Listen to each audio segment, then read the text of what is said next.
नमस्कार, आपने देखना शुरू कर दिया है बीआरजी न्यूज़। दिन भर की कुछ अहम और ख़ास खबरों के साथ बीआरजी न्यूज़ रूम में आप सबका स्वागत है। खबरों का सिलसिला शुरू करने से पहले एक नज़र आज की सुर्खियों पर। एमडीएच मसालों के मालिक धर्मपाल गुलाटी का 98 साल की आयु में निधन। दिल्ली में टांगा चलाने से लेकर 2000 करोड़ के एमडीएच मसालों तक के सफ़र पर एक नज़र। बड़ौदा भाजपा महामंत्री सुनील सोलंकी के जन्मदिन का वीडियो हुआ वायरल। भाजपा कार्यकर्ताओं ने कोरोना दिशा निर्देशों की उड़ाई धज्जियां। सुनील सोलंकी ने दी अपनी प्रतिक्रिया।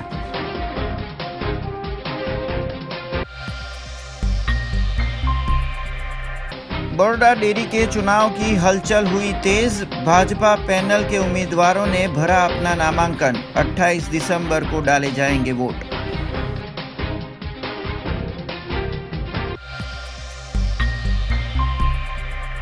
अब देखते हैं खबरें विस्तार से। एमडीएच मसालों के मालिक धर्मपाल गुलाटी का 98 साल की उम्र में आज निधन हो गया। आज सुबह उन्हें दिल का दौरा पड़ने से उनका निधन हुआ है। दिल्ली में टांगा चलाने से लेकर एमडीएच के 2000 करोड़ के बिजनेस तक का उनका सफ़र हम आपको दिखाते हैं। एमडीएच मसाले के मालिक महाशहीद धर्मपाल गुलाटी का बुधवार सुबह 5:30 बजे 98 साल की उम्र में हार्ट अटैक से निधन हो गया। दिल्ली में पिछले 3 हफ्ते से उनका इलाज चल रहा था। आज दोपहर में उनका अंतिम संस्कार भी हो गया। उद्योग जगत में योगदान के लिए महाशहीद धर्मपाल को पिछले साल पद्म विभूषण से सम्मानित किया गया था। वे कभी दिल्ली की सड़कों पर टांगा चलाते थे और फिर अरबों के कारोबारी बने। आज हम आपको उनकी ही कहानी बताते हैं। धर्मपाल का परिवार पाकिस्तान के सियालकोट में रहता था। उनकी पढ़ने में रुचि नहीं थी। पिता चुन्नीलाल ने काफ़ी कोशिश की लेकिन मन नहीं लगा। 1933 में उन्होंने 5वीं का इम्तिहान भी नहीं दिया और किताबों से हमेशा के लिए तौबा कर ली। पिता ने एक जगह काम पर लगाया लेकिन यहाँ भी मन नहीं लगा। एक के बाद एक कई काम उन्होंने छोड़े। पिता चिंता में पड़ गए। तब उन्हें सियालकोट में मसाले की दुकान खुलवा दी। ये उनका पुश्तैनी कारोबार था। दुकान चल पड़ी। इसे पंजाबी में महाशियादी हट्टी कहा जाता है, इसलिए कंपनी का नाम इसी का शॉर्ट फॉर्म एमडीएच पड़ा। सब ठीक चल रहा था। उसी समय देश का विभाजन हो गया। सियालकोट पाकिस्तान में चला गया और परिवार सब कुछ छोड़कर सितंबर 1947 में अमृतसर और फिर दिल्ली आ गया। तब उनकी उम्र 20 साल थी। विभाजन के दर्द को उन्होंने बखूबी देखा और महसूस किया था। उन्हें पता था कि परिवार पाकिस्तान में सब कुछ छोड़कर आ गया है और हिंदुस्तान में सब नए सिरे से शुरू करना है। जेब में सिर्फ 1500 रुपये थे। परिवार का पालन करना था, इसलिए उन्होंने 650 रुपये में एक टांगा खरीदा और इस पर दिल्ली की सड़कों पर सवारियां ढोने लगे। एक सवारी से 2 आने किराया लेते थे, लेकिन कहते हैं ना, जिसका काम उसी को साजे। महाशय का मन तो कारोबार में रमता था, इसीलिए 2 महीने बाद टांगा चलाना बंद कर दिया। जो पूंजी थी उसी में घर पर ही मसाला बनाना और बेचना शुरू कर दिया। धर्मपाल ने दिल्ली के कीर्ति नगर में कम पूंजी के साथ पहली फैक्ट्री लगाई। आज एमडीएच देश और दुनिया में अपना स्वाद और खुशबू बिखेर रहा है। इसके मसाले London, शारजहां, America, south Africa, New Zealand, Hong Kong, Singapore समेत कई देशों में मिलते हैं। 1000 से ज़्यादा डिस्ट्रीब्यूटर और 4 लाख से ज़्यादा रिटेल डीलर्स एमडीएच के हैं। करीबन 2000 करोड़ रुपए का कारोबार एमडीएच मसालों का है।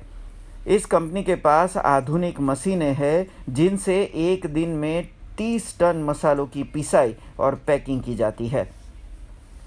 महाशय की जिंदगी तकलीफ से गुजरी थी, इसलिए दूसरों का दर्द बांटने के लिए वो हमेशा आगे रहते थे। उन्होंने पिता के नाम पर महाशय चुन्नीलाल चैरिटेबल ट्रस्ट की स्थापना की। इसके तहत कई स्कूल, अस्पताल और आश्रम बनवाए गए जो गरीबों और ज़रूरतमंदों की मदद में अभी भी लगे हुए हैं। बड़ौदा डेयरी के चुनाव आने वाले 28 दिसंबर को आयोजित होने वाले हैं। तब घोषणा पत्र जारी होने के बाद आज भाजपा पैनल के उम्मीदवारों ने अपने नामांकन भरे थे। बड़ौदा जिला सहकारी दूध उत्पाद मंडल के चुनाव आयोजित होने वाले हैं, जिसमें घोषणा पत्र के अनुसार 1 से 4 दिसंबर में उम्मीदवारी पत्र भरने की अवधि है। तब आज भारतीय जनता पार्टी की पैनल के उम्मीदवारों ने एसडीएम कार्यालय में अपने उम्मीदवारी पत्र भरे थे, जिसमें अभी के प्रमुख दिनेश पटेल, उप प्रमुख जीबी सोलंकी समेत सतीश निशारिया ने डायरेक्टर पदों के लिए नामांकन भरे।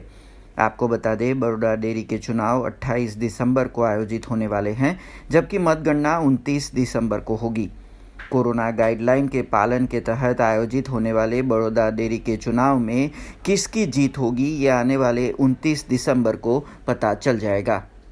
વર્ષોથી હું ડેરીની અંદર કરજણ તાલુકાનું પ્રતિનિધિત્વ જ્યારે કરતો હોય ત્યારે અગાઉ પણ હું ચેરમેન પણ રહી ચૂક્યો છું અને વાઇસ ચેરમેન પણ રહી ચૂક્યો છું। આ વખતે પણ અમે દીનુ મામાની આગેવાનીમાં અને જીબી સોલંકી સાહેબની આગેવાનીમાં આજે અમે ફોર્મ ભર્યું છે। સાથે અમારા પાર્ટીના પ્રમુખ પણ આજે હાજર રહીને ભારતીય જનતા પાર્ટી પ્રેરિત પેનલ જ્યારે દીનુ મામા બનાવી ત્યારે અમે એમની સાથે જ છે અને પાર્ટીના આગેવાનોએ અમને ફોર્મ ભરવાનું કહ્યું તો આજે અમે ફોર્મ ભર્યું છે। બસ દર 5 વર્ષે બોર્ડની ટર્મ પૂરી થાય અને ફોર્મ ભરવું એ પ્રક્રિયા છે। ફોર્મ ભરવાની પ્રક્રિયા આજ રોજ પૂરી કરી છે। ચૂંટણીની પ્રક્રિયા પણ આવનારા દિવસોમાં પૂર્ણ થઈ જશે અને ફરીથી જે અમારું આ બોર્ડ છે એ બોર્ડ બહુમતીથી ચૂંટાઈ અને ડેરીમાં સુકાન સંભાળશે। વિશેષ અમારે કંઈ કહેવાનું નથી। 6 વર્ષથી અમારી આ ટીમ બરોડા ડેરીમાં કામ કરી રહી છે। અમારું કામ બોલે છે, એટલે અમારે કંઈ વિશેષ બોલવાનું રહેતું નથી। બરોડા ડેરીની ચૂંટણી 1 તારીખથી 4 તારીખ સુધી ફોર્મ ભરવાની તારીખ હોય। આજે મેં અને મારા સમર્થક, મારા સાથી ડિરેક્ટરોએ આજે ફોર્મ ભર્યું છે। બરોડા ડેરીની ચૂંટણીમાં આ કંઈ ચૂંટણી અમારા માટે નવી નહીં। 6 વર્ષથી ખેડૂતોના હિત માટે રાત દિવસ કામ કર્યું છે। ગમે તેવી પરિસ્થિતિમાં, નોટબંધી હોય કે ગમે એવો વરસાદ પડ્યો હોય, શહેરમાં પૂર આવ્યું હોય, તો દૂધ ઉત્પાદકો અને દૂધ ઉપભોક્તાઓ કાયમ માટે એમની કાળજી રાખેલી છે। છેલ્લા 6 વર્ષથી દૂધ ઉત્પાદકોને પહેલાં ક્યારેય એવો ભાવ ફેરની રકમ નહીં મળી હોય। એ ભાવ ફેરની રકમ 80 થી 100 કરોડ રૂપિયા સુધી અમે ભાવ ફેર આલીએ છીએ। 80 લાખ 90 લાખ કરોડ।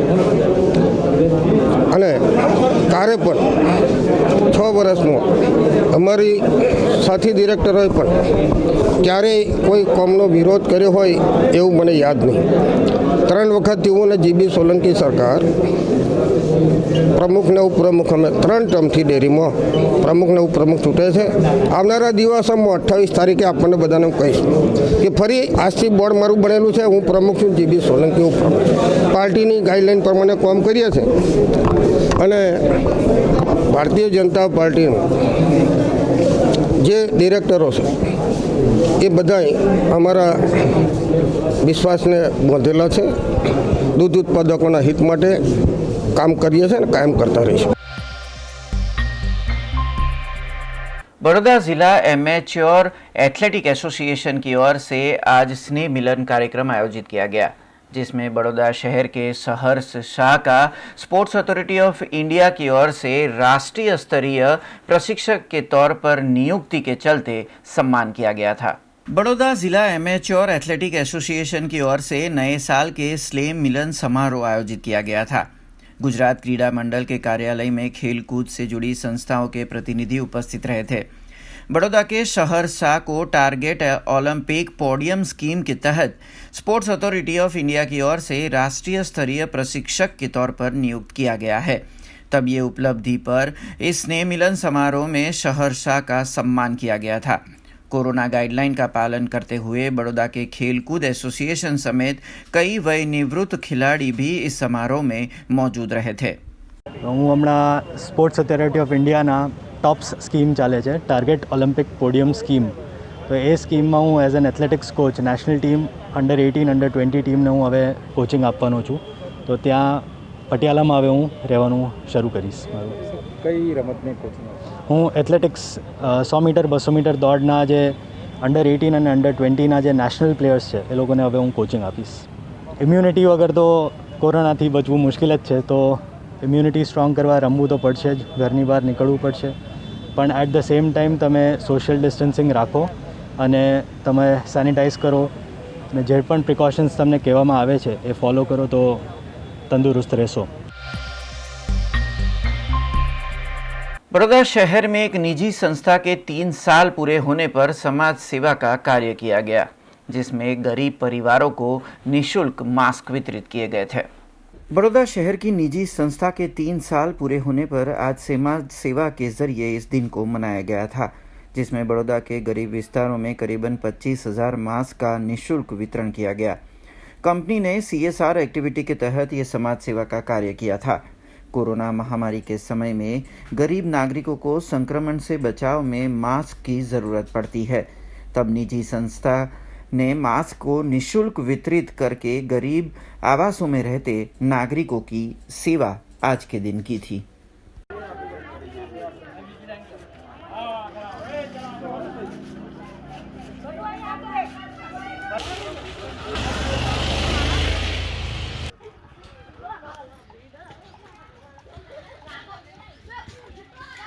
एक्चुअली અમારા વન સ્ટોપ કાર્સ મકરપુરા GIDCમાં કંપની છે અને આજે અમારા કંપનીના 3 વર્ષ પૂરા થયા છે, એટલે આજે કંપનીનો ફાઉન્ડેશન ડે છે. એટલે દર વર્ષે અમે કંઈક ને કંઈક લોકસેવા કરીએ જ છીએ. જેવી રીતે પહેલા વર્ષે બ્લડ ડોનેશન કેમ્પ રાખેલો, બીજા વર્ષે કંઈક આશ્રમમાં જઈને બધાની સેવા કરેલી. તો આ વખતે કોરોનાની મહામારીને ધ્યાનમાં રાખીને અમારી કંપનીએ એવો નિર્ણય લીધેલો કે આપણે ફ્રીમાં માસ્ક વિતરણ કરીએ.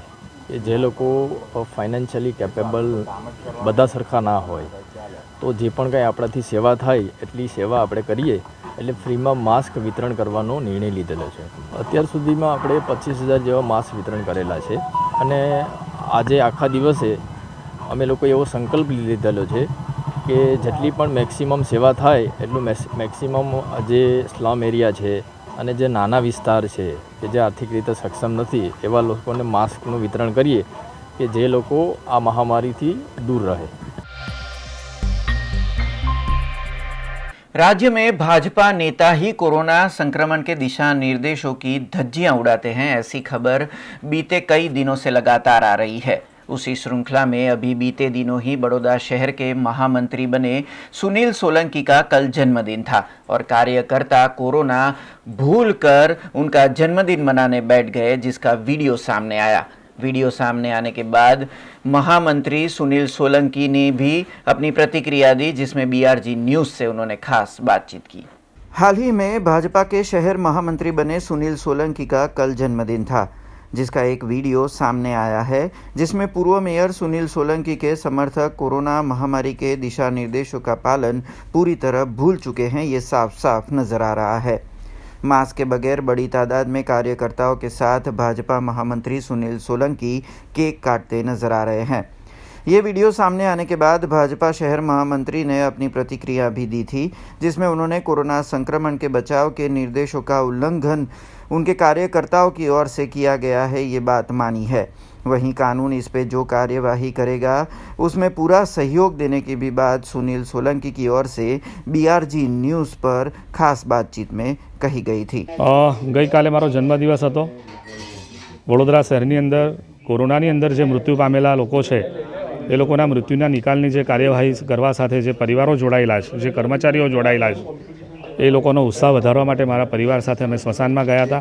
સ્મશાનની અંદર એવા તમામ કોરોના વોરિયર્સનું મેં સન્માન કર્યું છે.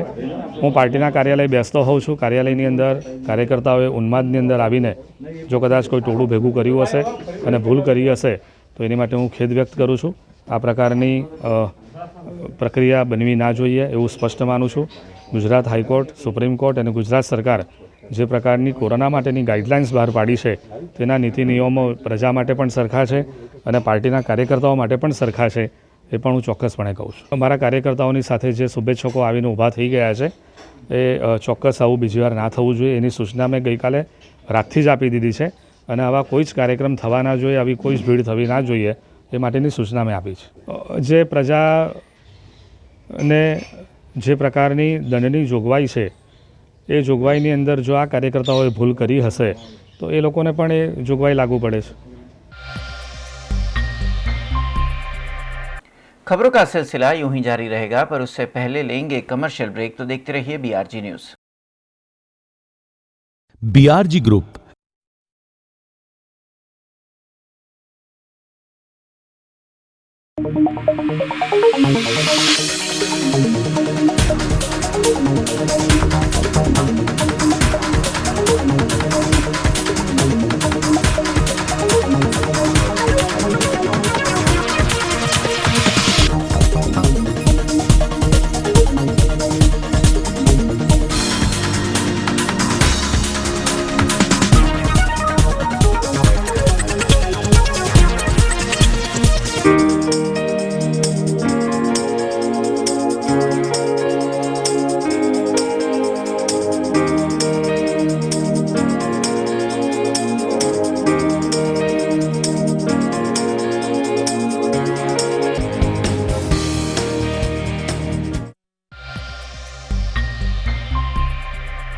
ब्रेक के बाद फिर से आप सबका स्वागत है. बड़ौदा शहर के पास देना गांव में 16 वर्षीय युवक की लाश मिलने से हड़कंप मच गया. 10वीं कक्षा में पढ़ते अंकित प्रजापति की हत्या किन कारणों से की गई है, उसकी तफ्तीश पुलिस ने शुरू की है. बड़ौदा के पास आए देना गांव में 16 साल के युवा की लाश बरामद होने से हड़कंप मच गया. लाश की शिनाख्त अंकित प्रजापति के नाम से हुई है, जो 16 साल का था और 10वीं कक्षा में अभ्यास कर रहा था. कल दोपहर से वो कपूराई से गुम हुआ था, जिसके बाद आज सुबह देना गांव के पास एक सुनसान जगह पर गांव के लोगों ने एक लाश देखी और पुलिस को इत्तला दी. तब पुलिस ने लाश की छानबीन करने पर मोबाइल फ़ोन समेत ज़रूरी कागजात बरामद हुए, जिससे अंकित प्रजापति की शिनाख्त हुई. मृतक अंकित प्रजापति के परिवारजनों को इत्तला दी गई और वो भी मौका वारदात पर पहुंचे थे. हत्या की वजह अभी साफ नहीं हुई है, पर पुलिस ने लाश को पोस्टमार्टम के लिए भेज दिया है और आगे की कार्यवाही शुरू की है. એટલું તો મને બી નથી ખબર, પણ મારો છોકરો છે અંકિત પ્રજાપતિ, એ કાલ 7:30 વાગ્યાથી ગુમ થયેલો છે. કેટલા વાગે જાણ થઈ? હમણાં 8:30 વાગે જાણ થઈ. સવારે? હા, સવારે. કઈ જગ્યાએ? એ ફોન આવ્યો હતો અહીંયાથી કે અહીંયા એના પાકીટમાંથી ફોટો મળ્યો છે અને નંબર મળ્યો છે, તમને ફોન કર્યો છે, અહીંયા એની લાશ પડી છે એવું. ઓકે. કયા વિસ્તારમાં રહો છો તમે? મેં કપુરાઈ ગામમાં રહું છું. કપુરાઈ રાજનગર સોસાયટીમાં રહું છું. જે તમારો છોકરો છે ગઈકાલથી ગુમ હતો? હા, ગઈકાલથી ગુમ હતો. તમને એવું લાગે છે ખરું કે કોઈની પર ડાઉટ બાઉટ કે એવું કંઈ? ના સાહેબ, એવું તો કોઈ જ નહીં. બહુ સીધો છોકરો હતો મારો. જે તમારો છોકરો શું કામ કરે છે? ભણે છે 10મામાં. आज विश्व विकलांग दिवस है, जिस मौके पर आंखों से दिव्यांग बड़ौदा शहर के नागरिकों ने अपनी रोजगारी समेत पेंशन के मुद्दों और उससे जुड़े प्रश्नों पर जिला कलेक्टर को आवेदन दिया. आज विश्व विकलांग दिन पर आंखों से दिव्यांग समूह ने जिला कलेक्टर को आवेदन दिया, जिसमें उनके प्रश्नों के बारे में ज़रूरी हल की मांग की गई थी. दिव्यांग पेंशन के लाभ के बारे में जिला कलेक्टर से गुहार लगाई गई. वहीं संपूर्ण लॉकडाउन के समय में दिव्यांगों की खस्ता हालत की जानकारी देते हुए हाल ही में जो रात्रि कर्फ्यू चल रहा है, उसमें दिव्यांगों को कुछ विशेष छूट दी जाए, उनकी रोजगारी के लिए ऐसी भी रियायत मांगी गई थी. आज विश्व विकलांग दिन निमित्ते विविध प्रश्नों की रजूआत करवा माटे कलेक्टर कचेरी आव्या छे અને વારંવાર આ પ્રશ્નો રજૂ કર્યા છતાંય નિરાકરણ થતું નથી. પણ આજે DR પટેલ સાહેબે ખાતરી આપી કે ગાંધીનગર સુધી આ પ્રશ્નો પહોંચાડશે, જેમાં પેન્શનનો લાભ દરેક વિકલાંગને મળતો નથી, ફક્ત 1% જ મળે છે. ઉપરાંત લોકડાઉનથી જે તકલીફ થાય છે એ લોકડાઉન તો ખરેખર 12 થી 6 રાખે તો અંધજનોને વાહનની વ્યવસ્થા, ઉપરાંત એ લોકોને રોજગારની વ્યવસ્થા થઈ જાય. અને તાજેતરમાં જે લોકડાઉન થયું હતું માર્ચ એપ્રિલમાં, એનાથી જે અંધજનોને ખૂબ તકલીફ પડી હતી, જમવાની પણ મુશ્કેલી હતી અને ઉપરાંત રોજગાર છીનવાઈ ગયો હતો. એટલે આ લોકડાઉન અવરોધ ઊભું ના કરે અને ભવિષ્યમાં છે ને એનો સમય વધારે નહીં એવી વિનંતી કરવા આવ્યા છે. बड़ौदा महानगर पालिका की अतिक्रमण विभाग की टीम ने आज सयाजीपुरा में अवैध अतिक्रमण हटाए थे। सयाजीपुरा विस्तार में टीपी स्कीम के तहत आते 44 जितने अवैध अतिक्रमणों को जेसीबी मशीन के सहारे तोड़ा गया। बड़ौदा महानगर पालिका की अतिक्रमण विभाग की टीम ने आज सयाजीपुरा विस्तार के अवैध अतिक्रमण हटाए थे। टीपी 6 में आती सोसाइटियों के 44 जितने अतिक्रमण यूनिटों को आज तोड़ा गया, जिसमें सोसाइटी में आती दुकानों समेत शेड और अवैध सीढ़ियों को जेसीबी से तोड़ा गया था। इस कार्यवाही में बापोद पुलिस स्टेशन के स्टाफ के साथ फायर विभाग के कर्मी भी मौजूद रहे थे। बड़ौदा महानगर पालिका के टाउन प्लानिंग विभाग की ओर से नोटिस जारी करने के बावजूद भी जो अवैध निर्माण नहीं हटे थे, उन्हें आज अतिक्रमण विभाग ने तोड़ने की कार्यवाही की थी।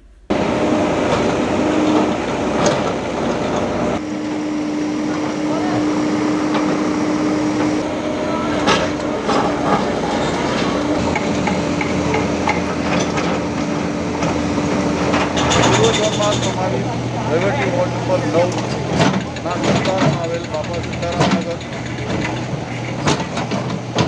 સહજ વિદ્યાલય ગાયત્રીનગર સોસાયટી જે ટીપી 100 સયાજીપુરા ટીપી 100 12 મીટર રસ્તામાં આવતા દબાણો લગભગ 44 જેટલા યુનિટ છે તેને દૂર કરવાની કામગીરી ચાલુ છે। મુખ્યત્વે એની અંદર 2 માળના મકાન છે, 3 દુકાનો છે, 5 મકાન છે, પતરાની જોડીઓ છે, कंपाउंड वॉल से शेड से ओटला અને દાદર અને દૂર કરવાની કામગીરી ચાલુ છે। બાપોદ પોલીસ સ્ટેશનનો સ્ટાફ, ડીટી ડિપાર્ટમેન્ટની ટીમ,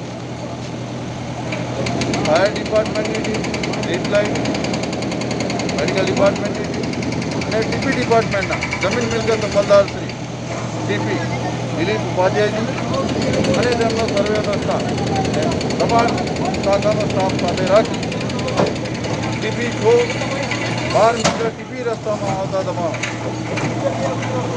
દૂર કરવાની લગભગ 40 જેટલા યુનિટ દૂર કરવાની કામગીરી ચાલુ છે। Encroachment removal officer Rajesh Meghwal.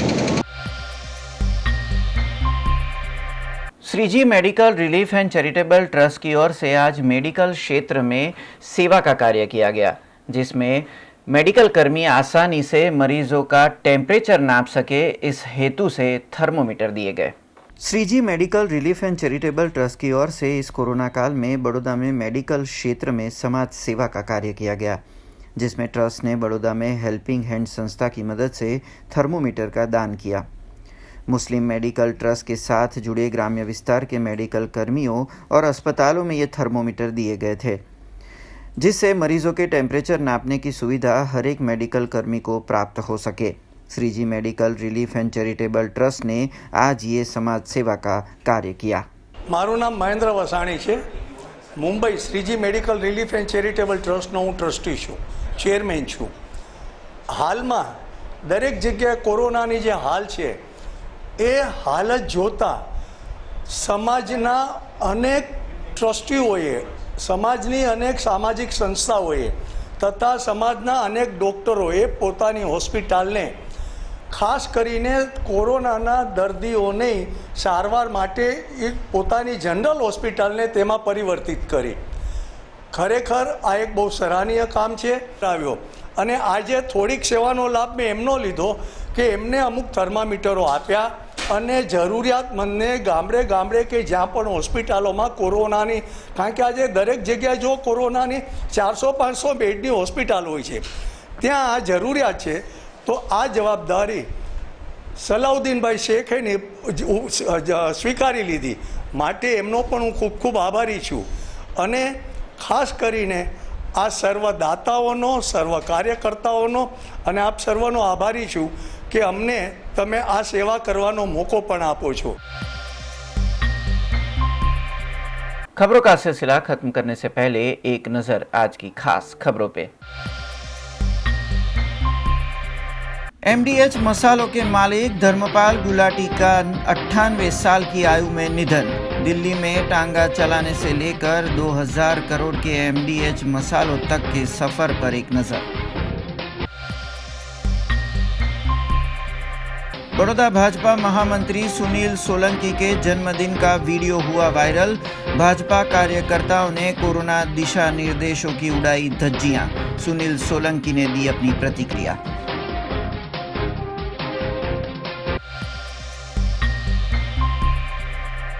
Baroda dairy के चुनाव की हलचल हुई तेज। भाजपा पैनल के उम्मीदवारों ने भरा अपना नामांकन। 28 दिसंबर को डाले जाएंगे वोट।